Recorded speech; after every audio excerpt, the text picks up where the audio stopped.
Welcome back, mother lovers, to a brand new episode of Last Call at McLaren's, a How I Met Your Mother podcast.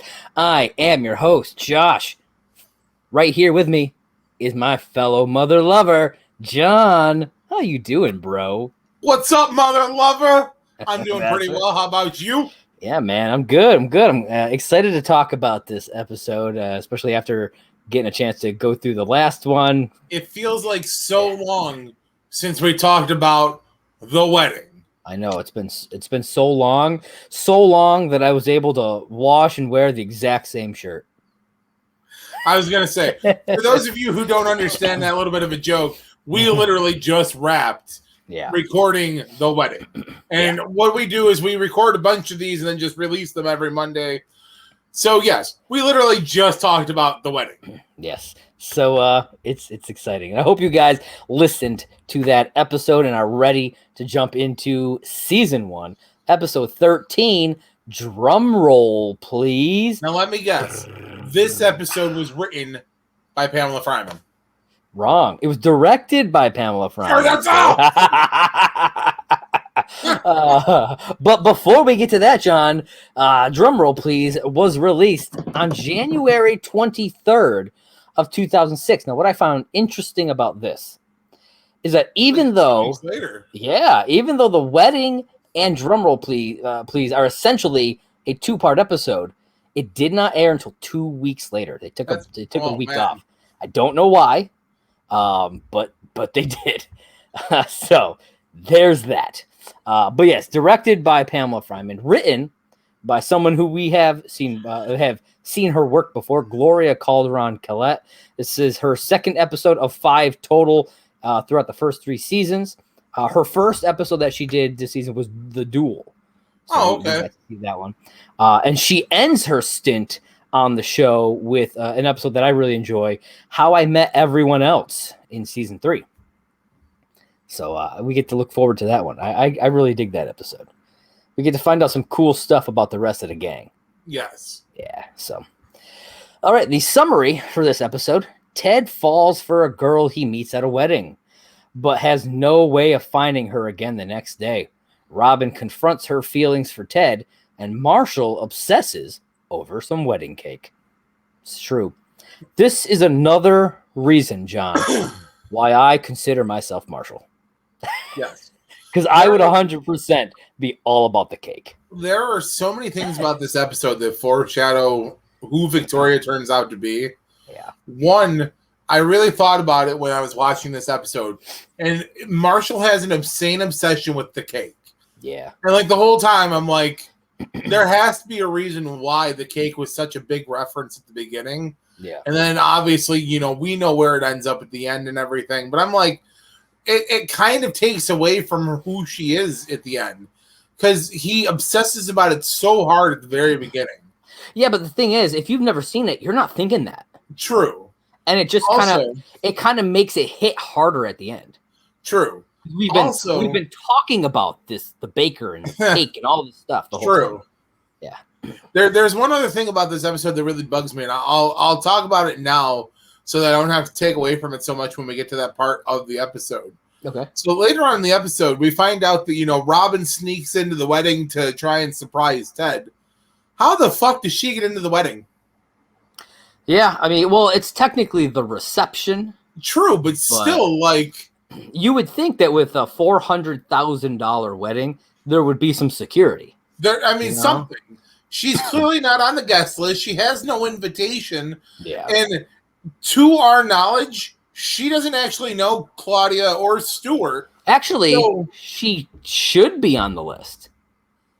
True. You're because right. Claudia did agree to it, and so theoretically that should mean that Ted had to give her name. True. Maybe. But they don't ever actually explain. It just says she shows up, which we'll it just kind of took me by surprise that, because I hadn't really thought about that until I was watching this episode again. And, she's like, oh, I know who it is. And then she explains how she re-returns, essentially. That's true, yeah. And I was just like, huh. But we'll get to all that. All that. I do have a few side notes here. On the DVD, there is an audio commentary for this episode. It is done with the creators, Carter Bays and Craig Thomas, as well as John's favorite person, director Pamela Fryman. Woo! In that commentary, they reveal a few things. They reveal that in that opening wedding photo montage thing that they do, like the random people getting married, the second picture is actually of the series creator Craig Thomas and his wife, who apparently Marshall and Lily are based on. That's actually really cool, which I thought was pretty neat. There was also apparently an entire scene of Ted and Victoria like at the wedding bar talking and stuff that was cut out, and it led me to start like digging around for deleted scenes, and you cannot find How I Met Your Mother deleted scenes outside of season 9. Oh wow! I don't know why. I cannot. They're not on the DVD, and I could not find them anywhere online. Wow. So if anybody out there has a secret hidden stash of How I Met Your Mother deleted scenes, hook us up because I needs to see some. That would be really cool. Yeah. They also reveal that because apparently the show was airing kind of later in the evening. I'm assuming at like the 9 o'clock slot. Yeah. During season 1. In season 2, it switches apparently to the 8 o'clock slot, and they can't show as much drinking. So there's like a lot of drinking going on this first season, and that kind of stops when they get moved to 8 o'clock. That makes a lot of sense because of the censors and stuff. I found that interesting, and it's something I'm definitely going to be like looking at for the rest of season 1 and then into season 2 to see that difference. I'm really interested in that. I'll be honest, we went 2 whole episodes, and I did not look at a single clock in the apartment. I don't even know. Shit! Yeah. I don't know if they showed the clock, but I did not look to see if it said 4:20. But hopefully, I'll remember the next time. All right. So the episode starts off where the previous episode ended, though continuity-wise, it does not fit. I don't know if you noticed this. At the end of the first episode, it's Ted and Barney just at the table. Yep. And he looks and he sees Victoria. Okay. Yep. Here, we've got Ted and Barney sitting in front of the table, but Barney is chatting up a girl. That girl was not there. I was going to say. And Marshall and Lily are sitting at the table. Oh, I don't think I noticed Marshall and Lily. Oh, yeah, man. Go back and watch. Marshall and Lily are sitting back eating cake. Huh. And Marshall is putting on a fucking like Emmy award-winning performance back there. Just like, hamming it up like, fucking cake. You know what I mean? He's showing you how much he loves the cake before he ever says how much he loves the cake.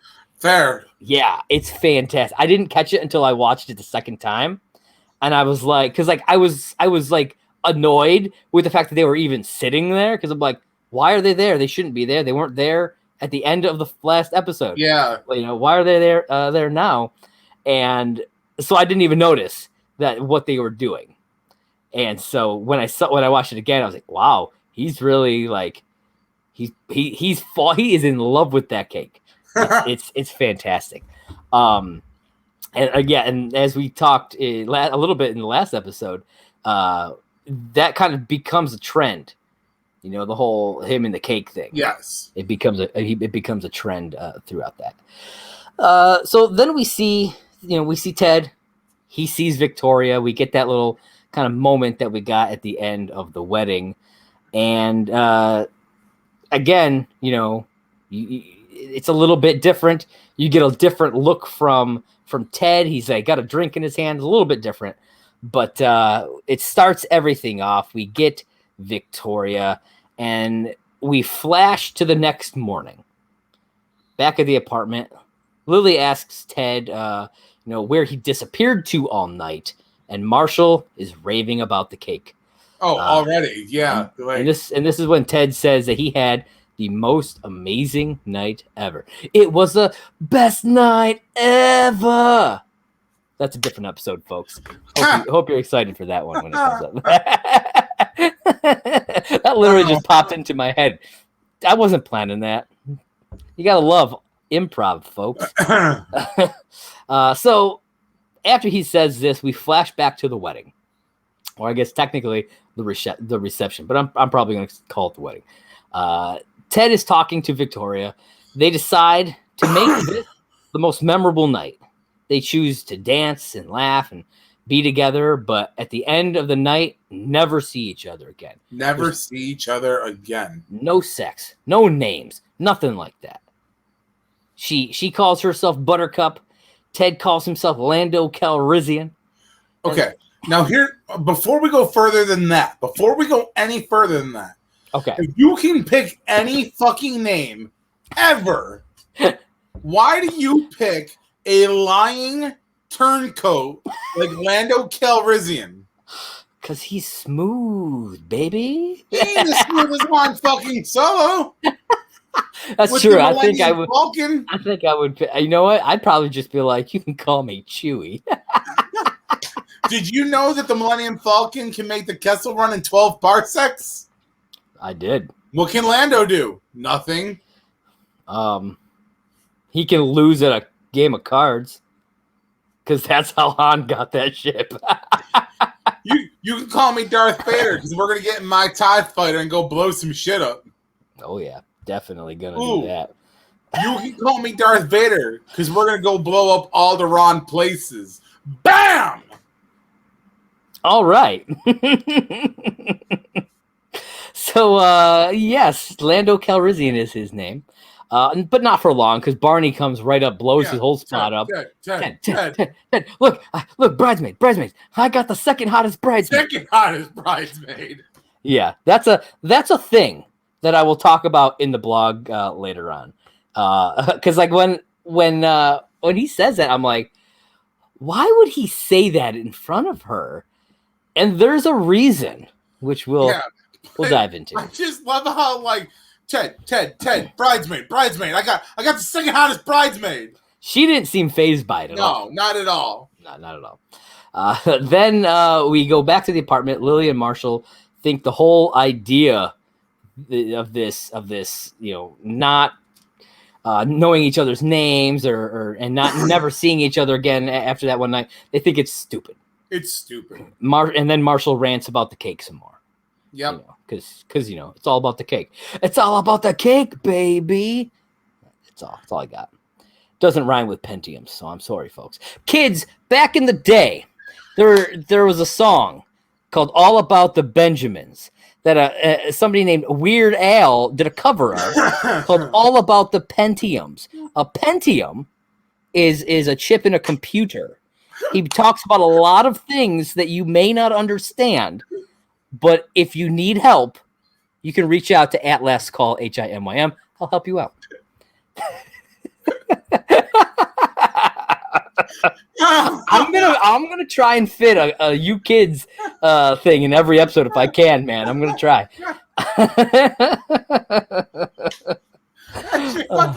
Oh, kids! Guess what? Let Uncle Josh tell you a story. I feel like future Ted, every time I do it. Kids, this is what happened.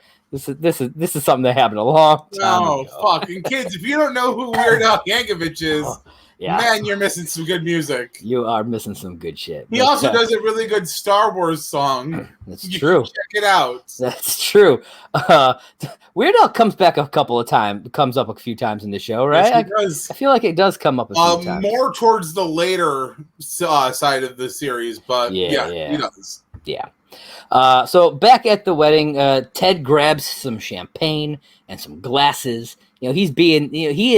Ted charm is in full effect here. Yeah, but not the creeper Ted charm like we've seen in a couple of episodes. This is like legit, like Ted is like when he does the super date with Stella. This is that. Oh yeah, this man. Is that focus where like Ted is like.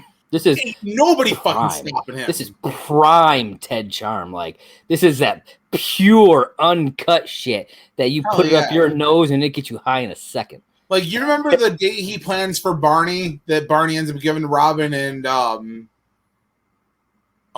forget who she goes on the date with. Yeah, that's the super date. Yeah. Super date. And it's her like colleague from work, I think. Yeah, it's Don. Don, that's his name. Yeah. Because Don doesn't wear pants. and Donald Duck. so like there's that. There's this date, there's the super date, and there's also the 2-minute date that he does with Stella. You know, Ted has this ability to really be like this amazingly sweet, thoughtful guy. Yeah. And then he has those tendencies where he just wants to act like Barney. Yeah. You know, and so it's like it is. Oh, you ready for this? Because I'm going to do my side of this for a minute. Okay. This is Ted when he wants to be a normal, good guy. For those on the podcast, John is holding up a coin. And this is Ted when he decides he wants to be Barney. Now, for those of you who don't get the reference, because I definitely took it off the screen for a second, this is a two-sided coin. It's a two-headed coin, and it's Two Faces coin. And I'm saying that because, yeah, Ted has these sweet, caring moments, and then sometimes he just thinks with his dick. Yep. And this is one of those few times where you get genuine loving Ted. And I'm honestly, like, very jealous because I don't have the ability to plan dates like that. Oh, dude, yeah. He has amazing creativity when it comes to planning dates when he wants to. You know, it's like how creative Barney gets with plays. Yeah. Ted could make a quote unquote playbook about dates. He could. He could. I really believe he could. I know you just talked about it, but that 2-minute date he does with Stella. Yeah. That by far took so much planning and so much like ahead of time shit that, I mean, you can't. That is an amazing fucking 2 minutes. Oh, yeah. Done in real time, too. It was perfect, you know, and it proved to me that, like, there are times where it's like, Ted, you're a fucking dick. Yes. You know, there are so many times. But that proved to me that he was way too good for Stella. Oh, absolutely. Yeah. But again, we'll get there. Back to the drum roll. That's right. So like I said, he grabs the champagne and a couple of glasses. They run off, but before they do, Victoria grabs the bouquet. And they need a distraction, so Ted calls for kiss. And they take off, and nobody else seems to care that, you know, she's obviously got the bouquet. No. Also, how shitty are the bartenders that he grabbed an entire bottle of champagne and 2 glasses and no one noticed? Maybe it's like an open bar and like you're allowed to. I don't know. I mean, a $400,000 wedding, it better be an open bar. I'm just saying, man, it better be an open bar. That's just like, oh, yoink! This is for the table, you know. Back at the apartment, we see, you know, Lily applauds Victoria for taking the bouquet because she thinks, you know, it's an archaic a tradition, but she's still gonna use it because she's gonna make them die for that shit, bitches. Fight, bitches. Yep. She's gonna throw that bomb right into the center. You know what the sad part is I'm gonna make another Batman reference here, but when she makes this joke, all I can picture is the scene in Dark Knight where Joker snaps the pool cue in half and he drops a piece on the floor and he's like, you know, you guys fight.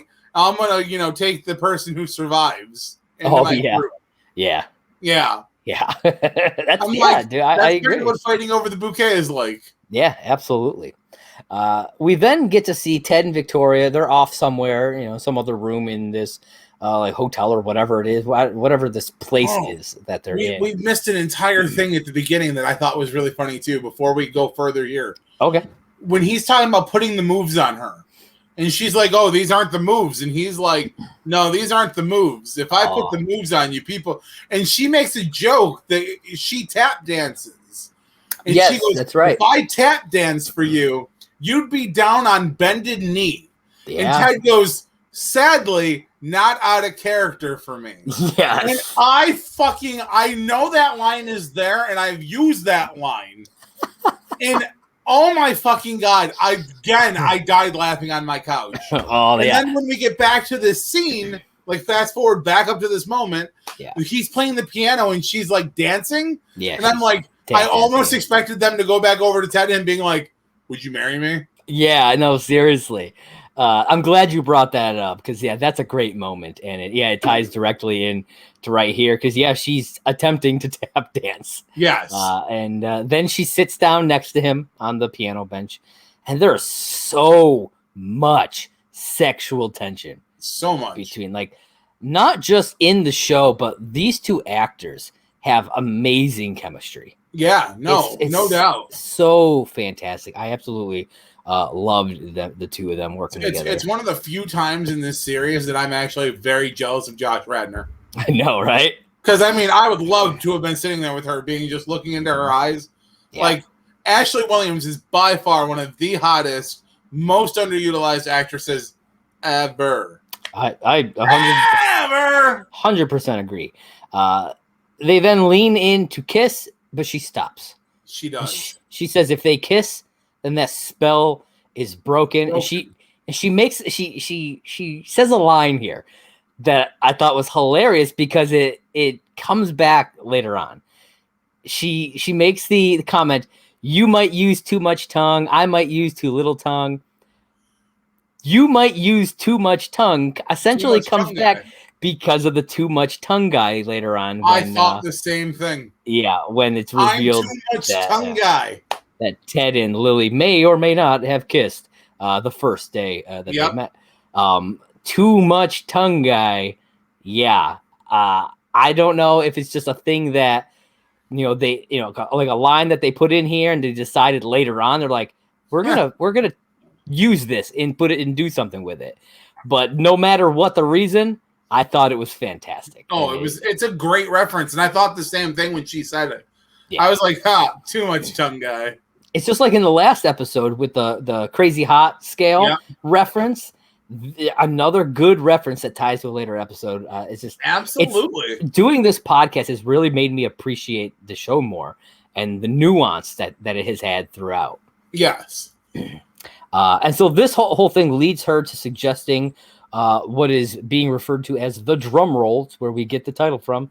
And it's the lead up to the kiss, but without the kiss. Yeah. And I'll be honest, the Drumroll is hot, man. Like, I've done that before.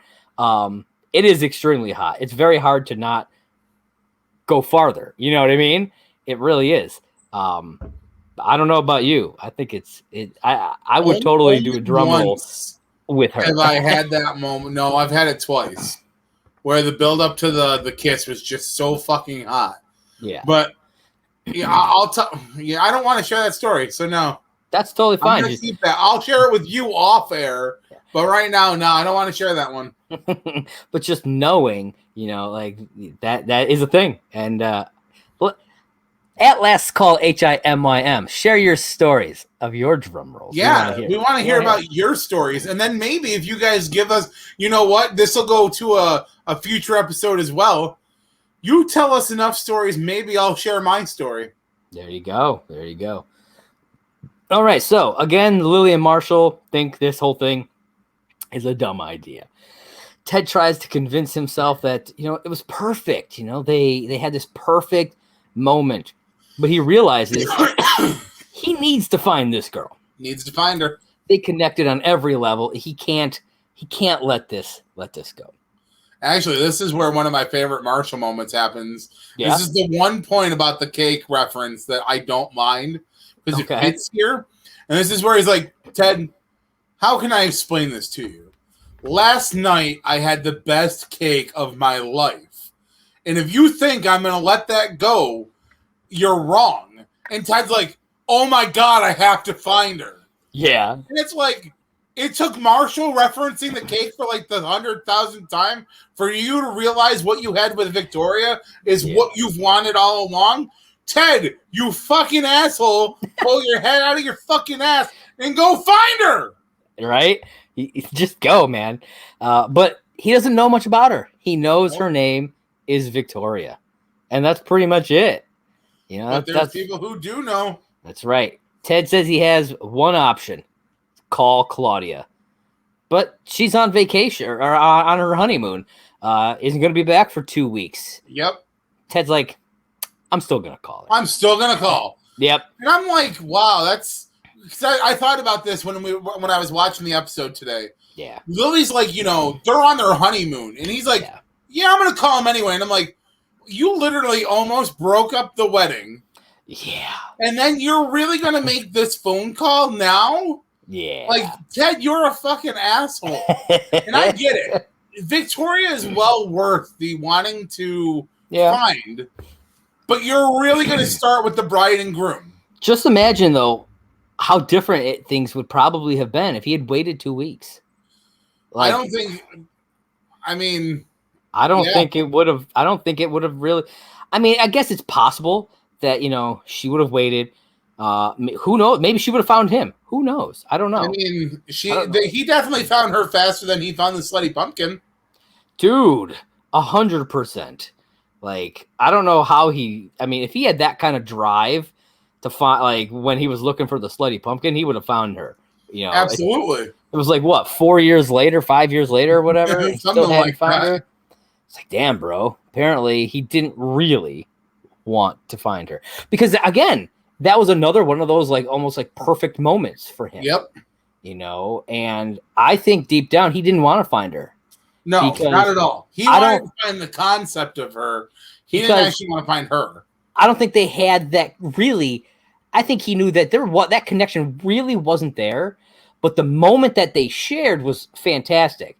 And so I think he never really looked that hard for her. That's why all he ever did was once a year, he'd go up on the roof with the same costume. Well, I mean, their encounter was a very, I want to call it superficial, but I'm not 100% sure that's the word that I would want to use.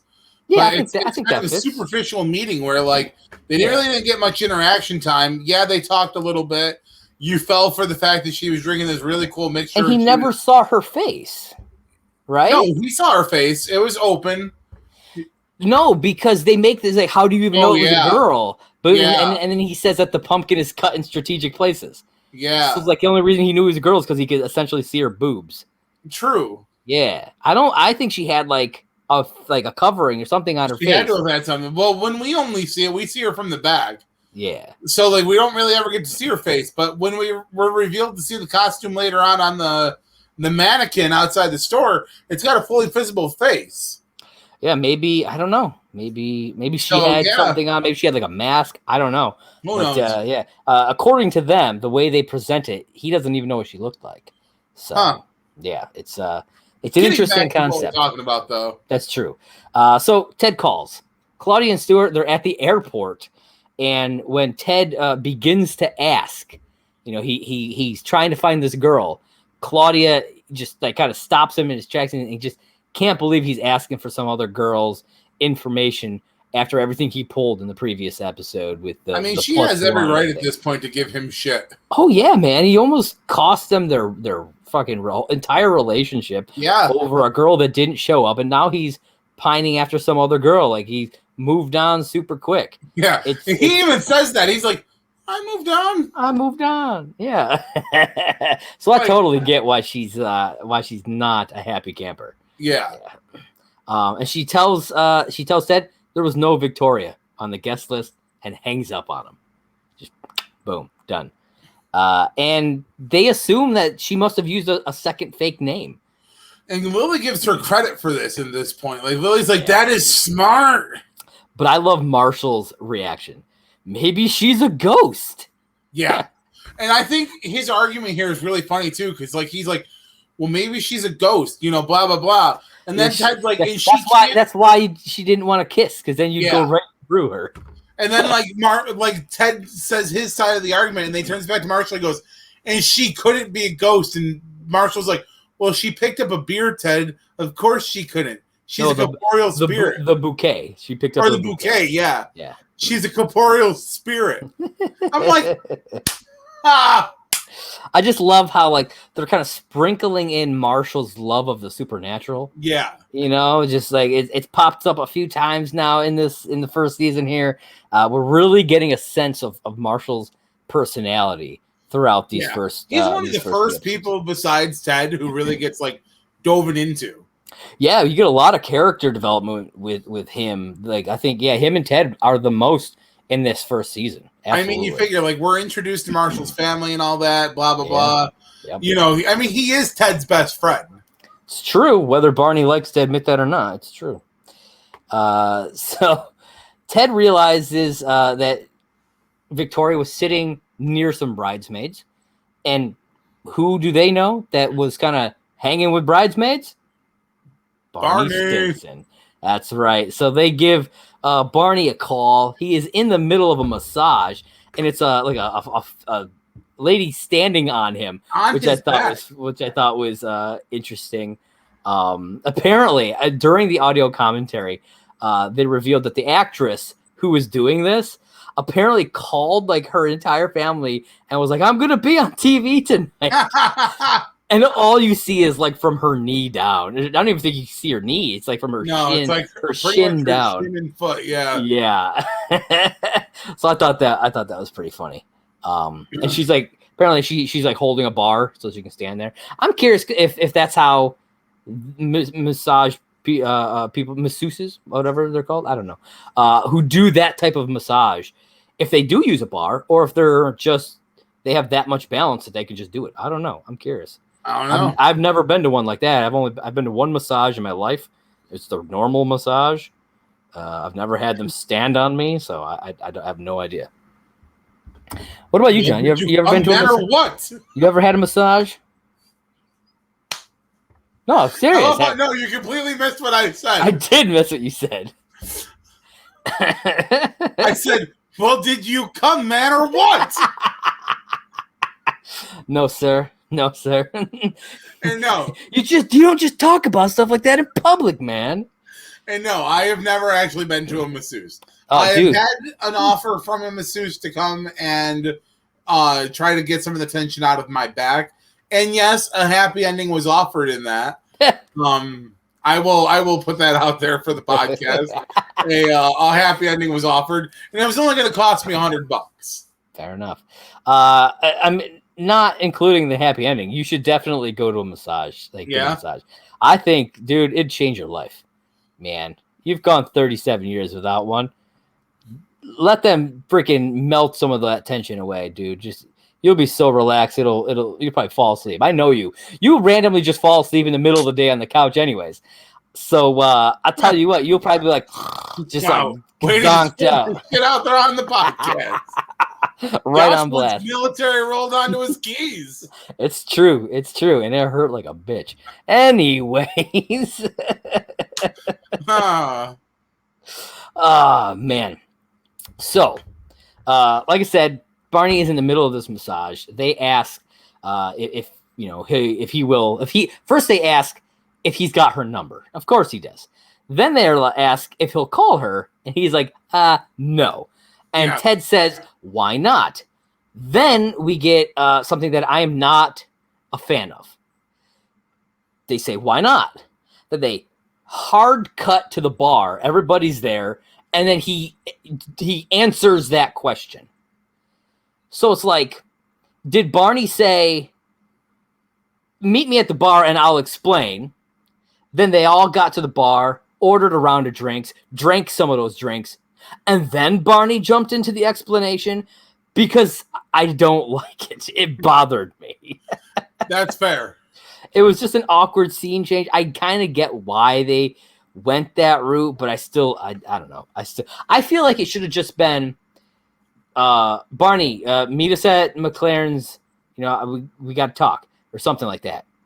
Or maybe they're just like, Barney, where are you?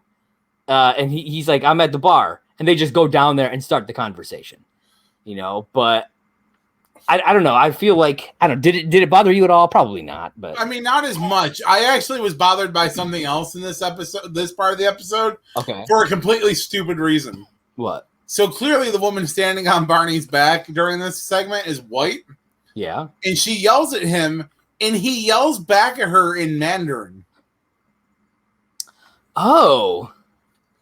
Yeah, I didn't even think about that. And I'm like, what was the fucking point in that? Like, yeah. She's like, Barney, and she like steps on him, and he's like, he says something. Yeah. And I'm like, he fucking yelled at her in Mandarin. She's white. Like, what's the fucking point in that? Yeah. And I don't know. Didn't understand it, so I was a little taken back. I mean, I understand like the concept of it, but then you should have gotten like an Asian actress or something, like, because that chick's pale, man. Dude, she was white. That chick's pale white. Like, I feel like there's no mistake in that. I'm just saying. Right. So like I said, we cut to the bar. They're all sitting there.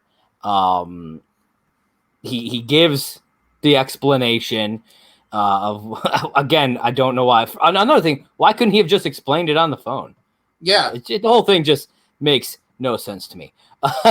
it's pretty much for when he decides he's actually going to cave and like call. Yeah.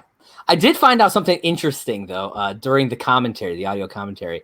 You know how during that kind of explanation, Barney makes that like whip sound, the whoosh?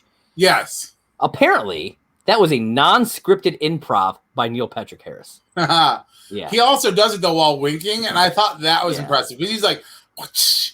Yeah, that again, not scripted at all. That was just something that Neil Patrick Harris decided to do in the moment, and they kept it in there. I mean, that's very Barney-esque though. So Yeah, I mean, that works. Yeah, I love finding out stuff like that. It's some of my favorite stuff.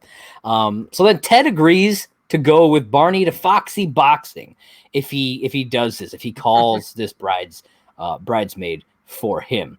But Ted, you always say that Foxy Boxing is neither foxy or real boxing. Yep. I love that they have these like weird sports events. Yeah. You know, Foxy Boxing, wrestlers versus robots versus wrestlers. You know, they have all these weird things that they do. Fuck, man, we got nothing. Like, there's never anything cool like that around where we live. If robots versus wrestlers was a real thing, I'd have bought a ticket years ago. Fuck yes. Now, I understand. They live in New York City. There's always something going on there. I get it.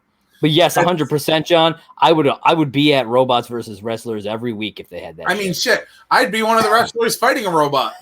Absolutely, man. Can I program a robot? Sure, why not? I'll try. So Barney calls, and she asks him what shoes she was wearing. Barney, of course, does not think. He's like, he's a dude. He's not going to know what kind of shoes she's wearing. And Ted's like, well, actually. And he does know. We flash back to the wedding. Ted asks Victoria, what does she want to do? Just what's the first thing that comes to your mind? And she takes off her shoes, hands them to Ted, and then proceeds to do a cartwheel off screen. And that's when we see the shoes for the first time.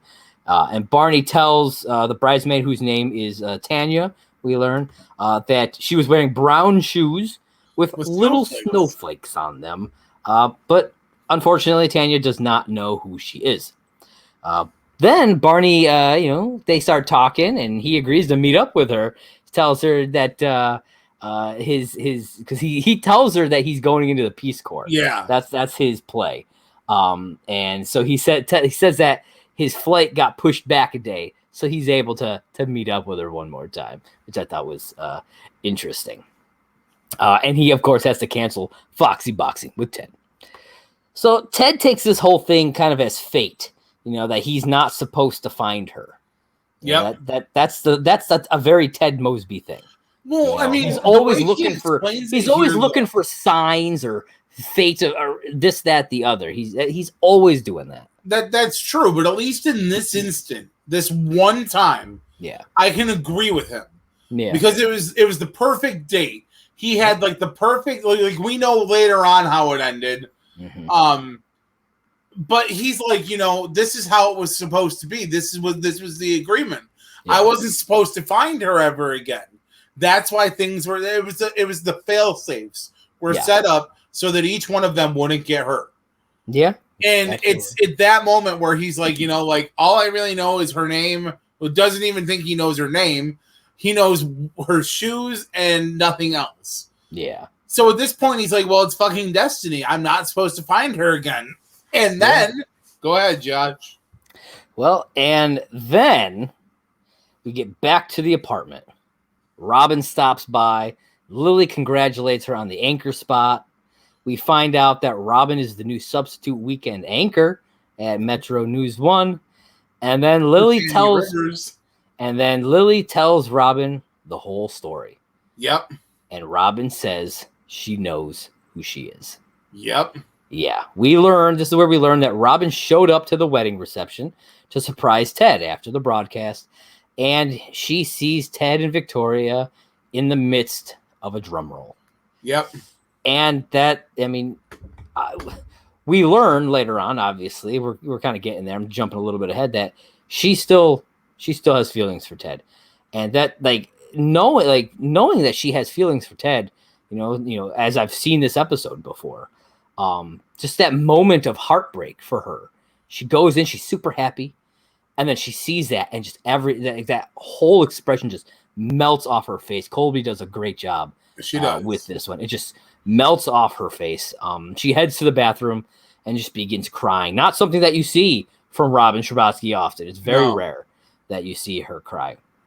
No, I'm not gonna lie. This made me cry. Yeah. Like, going back and rewatching this episode, like, there's few things in the show that ever really break my heart, like, legit. Yeah. Yes, I know where this show ends up in the end, people. I've watched How I Met Your Mother a bunch of times. But in this moment, knowing that Robin's like, you know, oh man, I really feel for Ted, and then seeing that I've been the guy who finds the person he really, really loves, and then seeing that moment where that person is like falling for another person. And let me tell you something, that is a legit kick in the fucking balls. Yes, sir, it is. Yes, sir, it is.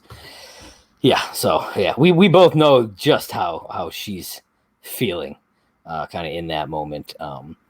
And then in walks Victoria. But unbeknownst to Robin, she doesn't actually know that it's the girl that she just saw Ted. No, she only sees her to kiss. Yeah, she sees her feet. She's trying to console Robin through the door. And like we just said, Robin sees the shoes. We get a clear shot of the brown shoes with the snowflakes. And then Lily comes to the conclusion that Robin has feelings for Ted.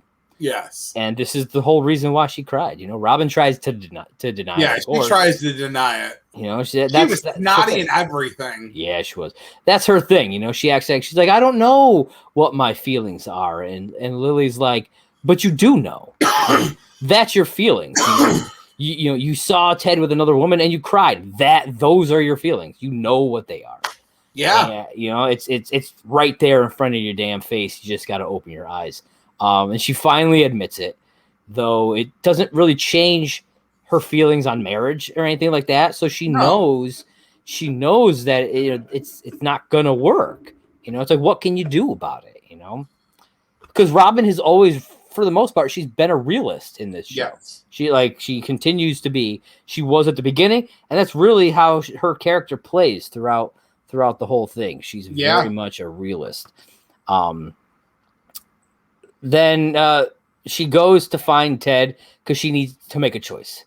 You know, she has to either decide, is she going to tell him about her feelings, or is she going to tell him who Victoria is?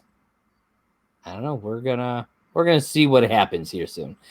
At the bar, Barney is telling the guys about his second night with Tanya and how he tricked her into giving him money. Dude's a prostitute now. I was going to say, he got paid for sex. He's a prostitute. Yeah, he is, man. Totally. And he seemingly has zero problem with it.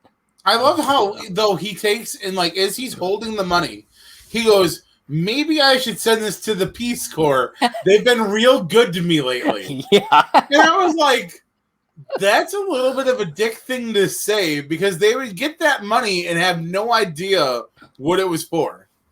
Yep. I mean, I'm sure people donate all the time. Oh, I'm sure. I'm sure they get random anonymous donations, but like, yeah, it's prostituted money. That's true, man. That's Barney's dirty cum money. That's on the internet now. Fair enough. Yes. So Robin and Lily then arrive at the bar, and Robin asks Ted if they can talk outside.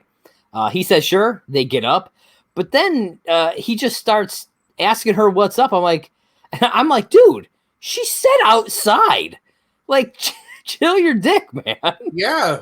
I'm just like, you're really just gonna make her spill the tea in front of everybody? She said she wanted to talk outside. Yeah. But they don't get to talk because Ted's phone rings and it's Stuart. He's calling because Claudia wants to apologize for the way she acted on the phone previously. You know, Ted says, yeah, it's okay. And then he asks, who made the cake? Because Marshall's like, ask her who made the cake. And Claudia reveals that the baker was from a shop called the Buttercup Bakery. And that's when it clicks. We learn right then and there that Victoria was the baker all along, who made the cake that Marshall's been raving over all episode. Well, yeah, because they're having that conversation. They're flashbacking with Robin in the bathroom. Yes. And it's revealed that, as she's talking to Victoria, she's like, well, do you know the bride or the groom? And she's like, well, neither. I made the cake. I made the cake. Yeah. And yeah. So Robin never gets to say, we never get to find out what her decision is at that point. We do get a decision, but we actually don't know what her decision was going to be. Because I think it was, I think she was going to tell him about her feelings. I think she was too, but she made the mistake of letting him take the phone call. That's true. I mean, he looked her dead in the face and he's like, it's Stuart. And she's like, we'll take the phone call. Yeah. Like, she knew what could result from this. Yep. What I found funny about the scene was that Claudia was calling to apologize because she hung up on Ted, like abruptly at the end of the phone call. And what does Ted do as soon as he realizes who Victoria is? He hangs up on her. True. Like, he doesn't say goodbye. He doesn't say thanks. Nothing. He just closes his phone out. I've noticed that with a lot of the phone calls on this show, though. They don't really ever say goodbye or I'll talk to you later. That happens in TV just in general. And it's a pet peeve of mine. It's like, fucking say goodbye. Well, it's like in the episode before for the wedding, when Robin takes the phone call from Metro 1. Oh, yeah. She's like, hello? And then she's like, well, when do you... Oh, immediately. Like, they, cut her off, essentially, to be like, get here now. Yeah. And it's like, I wish phone calls and TV went more like real, where they're like... And I'm going to use my cell phone for a second, but be like, hello? Oh, hey, what's up?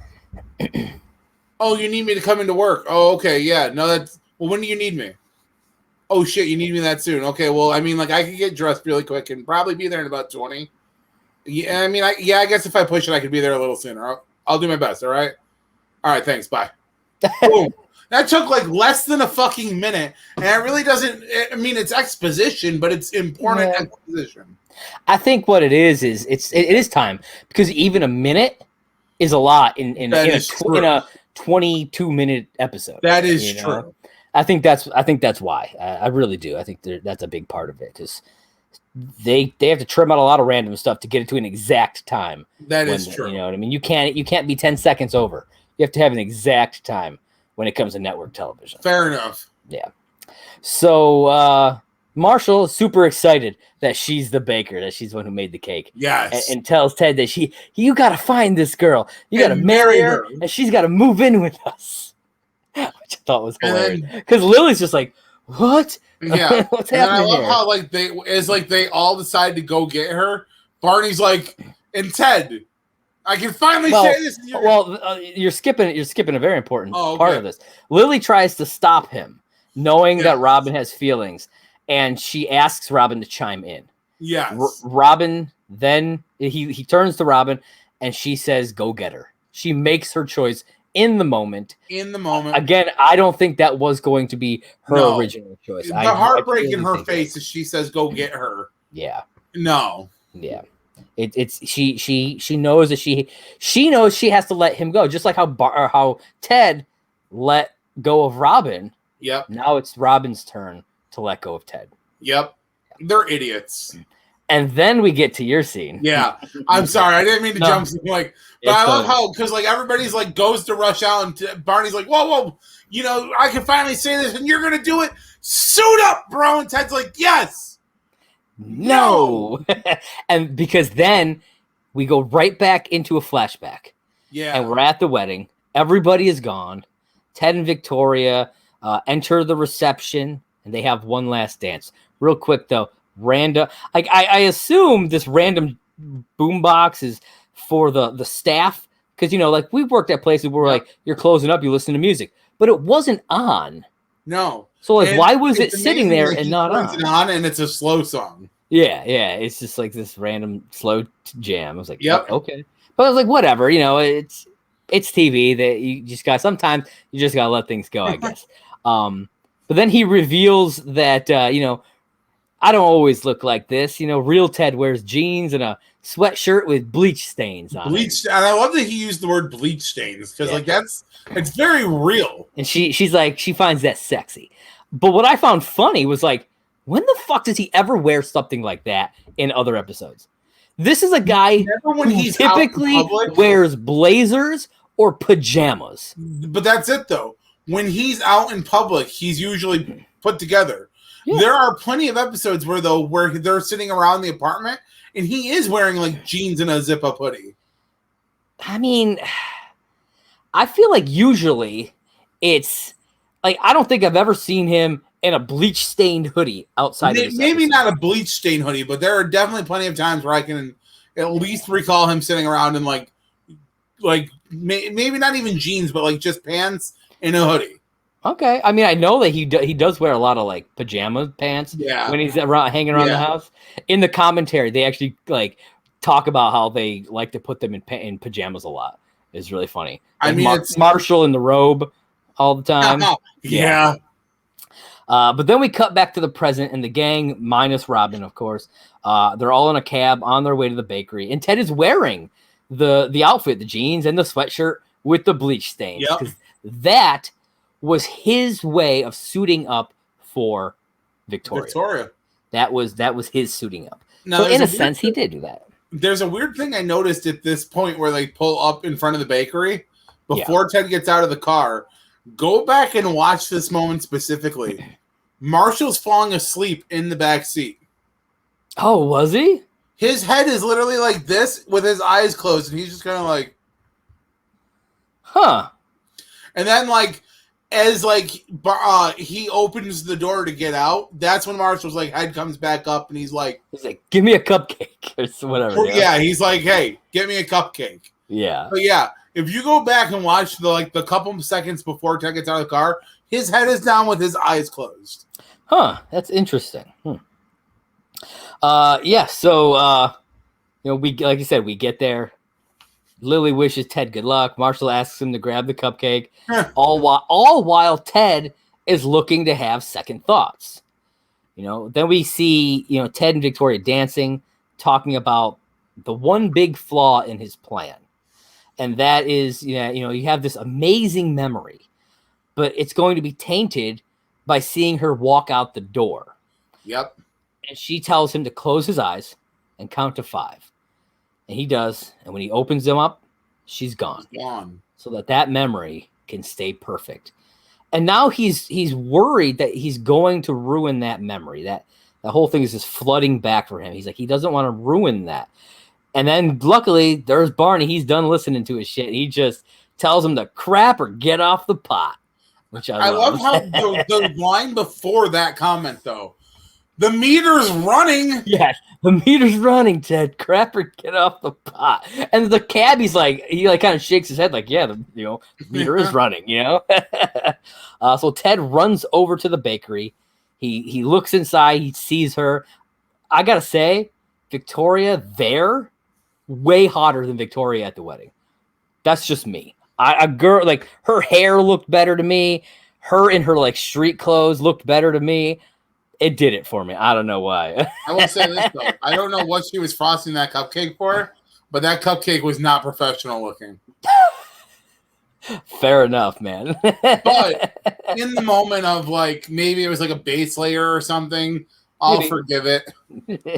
However, though, I agree though.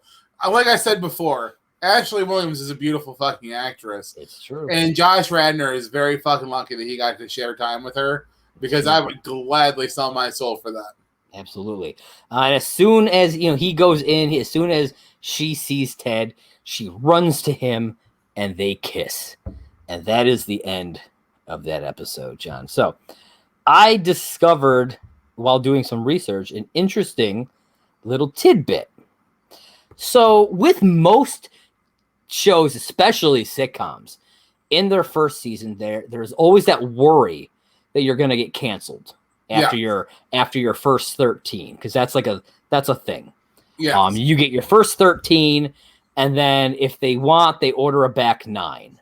Is this the tidbit of how Victoria was supposed to be the mom if they got canceled? Yeah, that was the worry. Was that if they did get canceled after 13 episodes, Victoria would have been the mother. That was the plan. I had heard because it was always planned to have Ted meet the mother at a wedding that Ted would attend.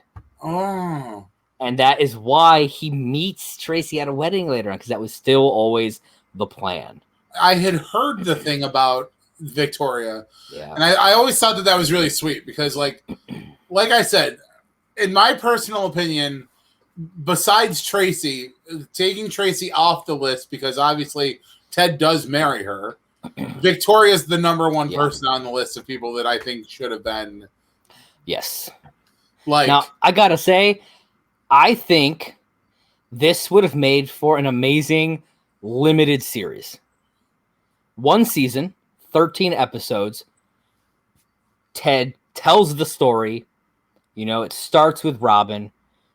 Both Ted and Robin move on from one another. Yep. And he finds the love of his life. That would have been phenomenal. Boom. A perfect moment. A perfect just 1 season show.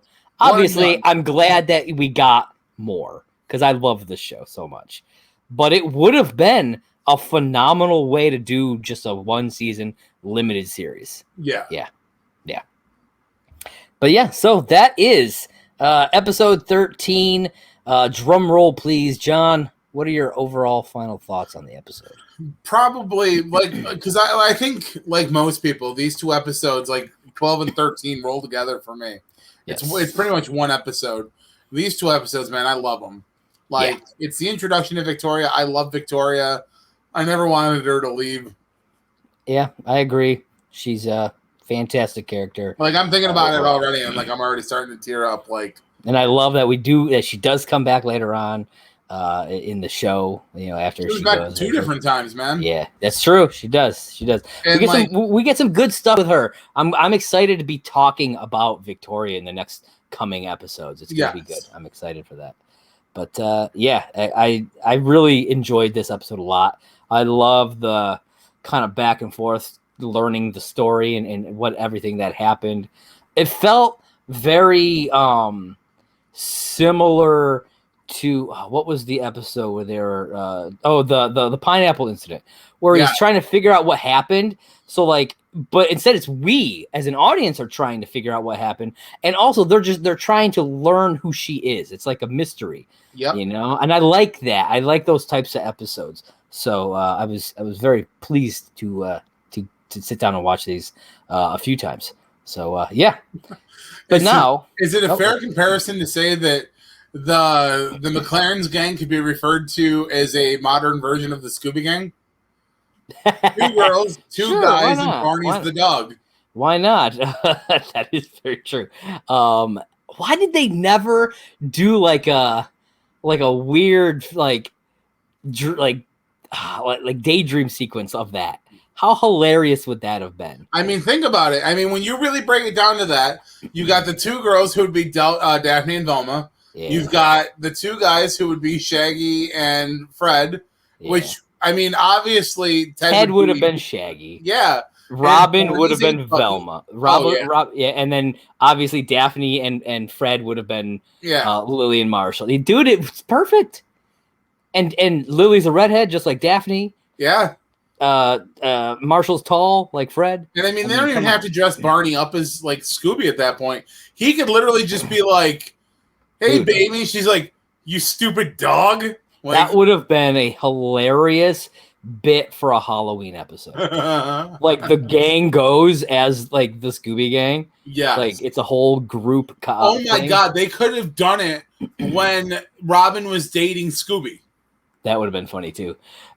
I think it would have been a good I don't know if you how much of like Big Bang Theory you watched. But they did an episode where there was a costume contest, and they all showed up as the Flash. Well, I mean, they all start that way, but they wind up all going as the Justice League. And so it's a group costume contest. Yeah, I think that would have been a great way to do that.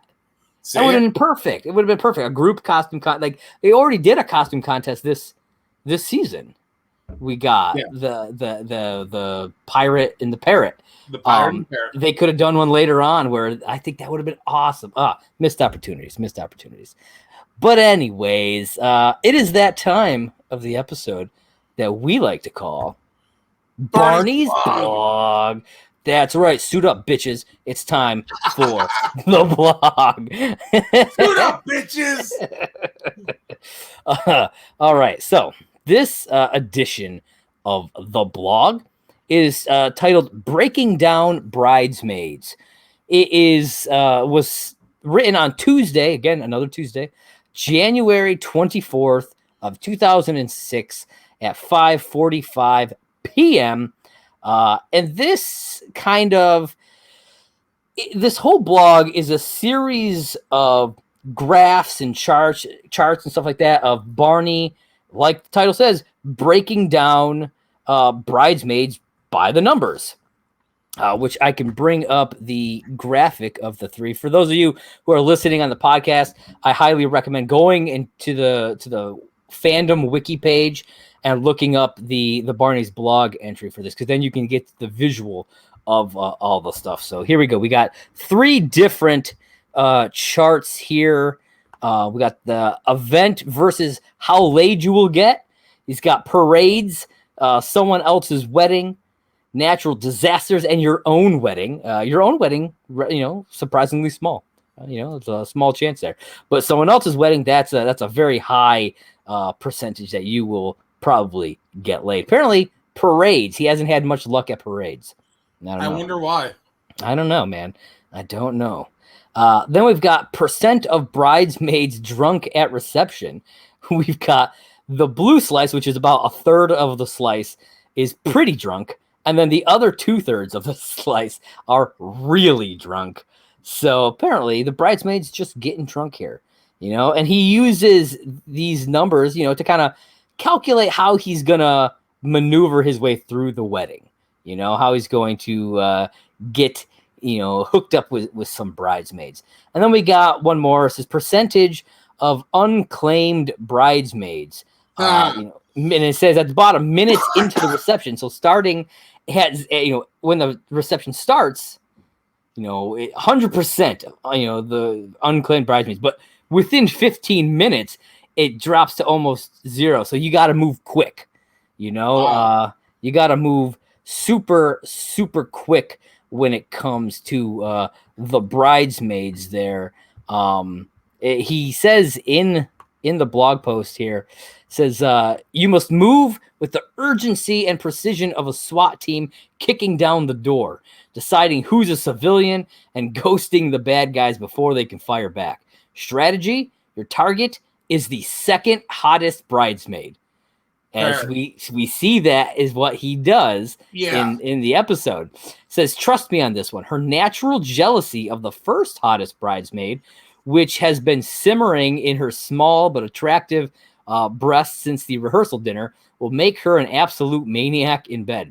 If you miss the second hottest bridesmaid, immediately initiate your system of mental triage. Scan the room for identical dresses and prioritize them in order of hotness, quickly eliminating those wearing wedding rings from your horizontal dance card. Finally, never forget that bonus points are awarded for scoring multiple bridesmaids, separately and together, naturally. Ergo, if you find yourself betting a dud, you can still salvage the evening by sweeping back through for seconds. Leave no bridesmaid unturned. This guy, Barney seems like the kind of guy whose favorite movie, if it wasn't Top Gun, would be Wedding Crashers. Yeah, 100%, man. Because he seems like that's his lifestyle. Yeah. So yeah, that's the blog. Are you going to share the visual of the pitch, the graphs? I did. It didn't go up. Oh, it was right here. Oh, yeah. It didn't go up on my screen. It went up for everybody else. Is it there for you now? It is now. Okay, so yeah, those are the graphs for anybody who wants to see them. There they are one more time. You get the how late you're gonna get, the drunk at reception, and the unclaimed bridesmaids ones. Yeah, so it's good times, man. It's good times. So any last thoughts before we wrap this up, Johnny boy? No. All right. Well, then let everybody know where they can find you on the internet if they want to share their thoughts with you or berate you for your thoughts, whatever. I mean, you want to find me, I'm on Facebook. It's J John Made. If you want to go over to Twitter, you can find me right down here at Simply Saying J1. That corresponds with my personal podcast, Simply Saying with Jay, the Not Your Mama's podcast, where I talk about myself, and every once in a while I have a guest, which is always Josh, because who knows my life better than me, except for him. So, there's always that. Find me on either one of those. I could talk about anything from myself to wrestling to, my geekdom or nerdom. I'm pretty well versed in a lot of things. It's true. And if you want to find Josh, I'm going to steal your thunder on this one. You can find Josh. He is Josh Rayner. That is at JPRAYNOR.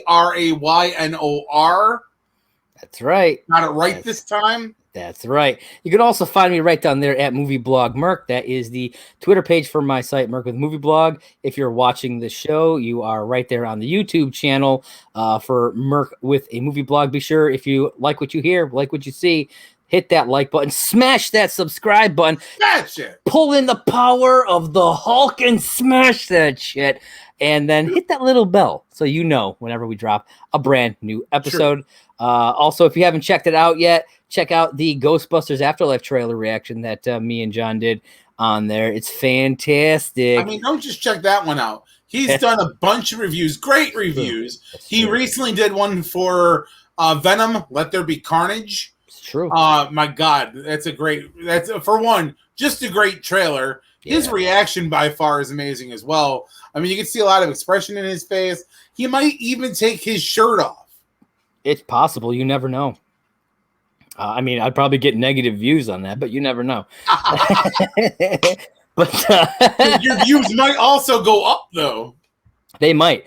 Also, be sure to check us out, as you can see at the bottom, at Last Call HIMYM on Twitter. We're there. I'm active. I like to see what people have to say.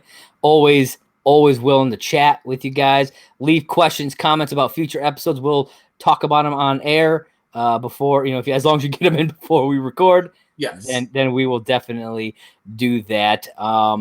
And share memes and shit. I love to see funny things. Absolutely. Just let me see it, man. At Last Call HIMYM. Hey, please buy me dinner first. I didn't say what, but there it is. But this has been season 1, episode 13 of How I Met Your Mother on Last Call at McLaren's. John, what do you got for him? Hey, you guys don't have to go home, but you can't listen here. That's right. Catch you next time. Peace, mother.